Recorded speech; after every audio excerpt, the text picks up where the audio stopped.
How do you know if you have a colic baby? What is a colic baby? If you're new here, my name is Dr. E. I'm a board certified pediatrician. I'm also a mom, and I love making informative and helpful videos here on YouTube. I also have a TikTok and an Instagram. My username is the primary pediatrician on all platforms. So come follow me in those other locations as well.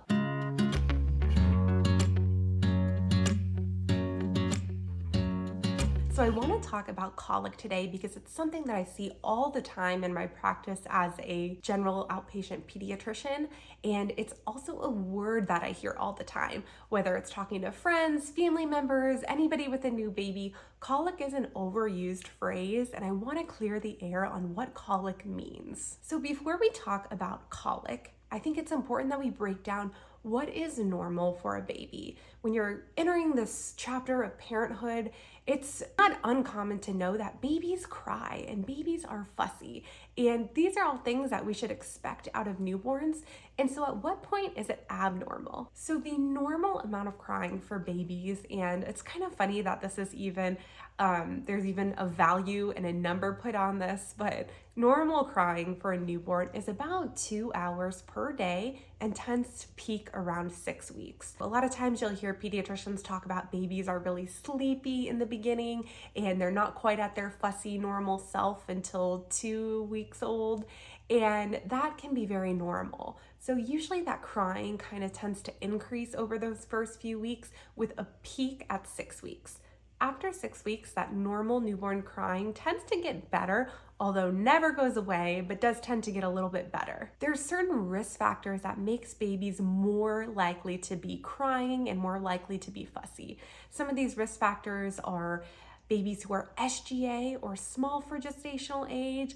Also, babies who are born prematurely tend to be more fussy and tend to have more crying. Sometimes if mom was on a certain medication during her pregnancy or had other medical problems, this can also increase baby's risk of being just a more fussy baby or having more crying. This doesn't mean colic, this just means normal newborn crying. Normal newborn crying tends to peak in the evening hours, sometimes in the early night. Those are all kind of normal times for babies to get more fussy and for that crying to peak. Now, we don't know why babies tend to get more fussy in the evening and throughout the night. There's a lot of hypothesis out there on why this happens, but I even found it true with my newborn that they tend to be more fussy and irritable in the evening and overnight, and that is not something that's really well explained in medical literature. I want to make a caveat and explain the importance of evaluation of babies who are having acute onset uncomfortable crying. So this is not just normal fussy crying, this is acute onset and a different cry than normal, a cry that sounds uncomfortable. Physicians are actually trained in evaluating acute onset crying in babies or unconsolable crying. Emergency medicine physicians are trained in this, pediatricians are trained. We know what to do and we know what to look for in babies who have acute onset crying. So if your baby is fussy and something has changed where this crying is acute and it's different than baby was crying before, that's something to be evaluated right away. So now that we kind of talked about what's normal for babies, let's talk about colic. What is colic and how do we diagnose it? So colic in itself is a diagnosis of exclusion, which is something that's said a lot in medicine. A diagnosis of exclusion means that we've excluded all of the big, bad, scary things that this could be, and it's kind of the diagnosis we're left with.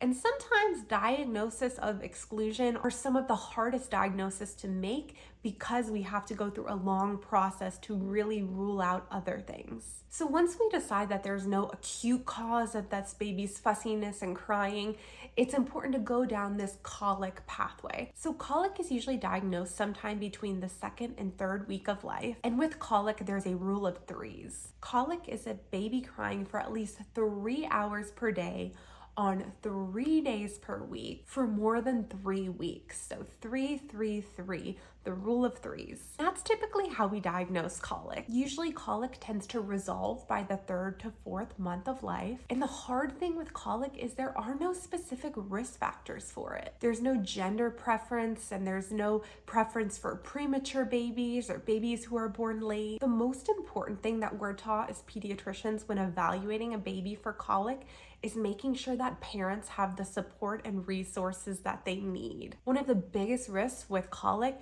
is having parents who are distraught and frustrated along with being sleep deprived. So there's no treatment for colic, although we can have a really nice systematic plan for addressing colic. I always talk to families in clinic about having a calm and systematic response to your baby crying. Sometimes we refer to this as a safety plan, or I like to call it a support plan. How to deal with that 3 hours or more a day crying. Something that's really helpful for babies who have colic is having a predictable schedule so they know what to expect. On top of having a predictable schedule, it's important to make sure that your baby's sleeping enough. So while you yourself may not be sleeping enough since you're in the thick of the newborn period, it's important to make sure that your baby's sleeping enough. So making sure that wake windows are within what's appropriate for the age of your child, and then also making sure that your baby's getting plenty of sleep throughout the day in between feeds. Another thing to help with your baby getting sleep is ensure that your baby has appropriate stimulation when your baby's awake. So read to your baby, show your baby toys, flashcards, talk to your baby, sing to your baby. These are all things that stimulate a newborn and make them interactive and start to learn their environment. And that way, when they're ready to sleep, they're tired from all the stimulation and they're ready to get a nice, good nap. The last thing I think it's important for parents to know is that it's okay if your baby does cry. And it's okay to put your baby down in a safe environment, like in their bassinet or a pack and play where there's nothing in it that can hurt them. And it's okay to walk away for a few minutes. Gather your thoughts, do some calm breathing, call a friend, do whatever you do to help calm yourself down. It's okay to grab your composure before you address the crying. This crying over and over again can be really overstimulating for parents, especially parents that are sleep deprived.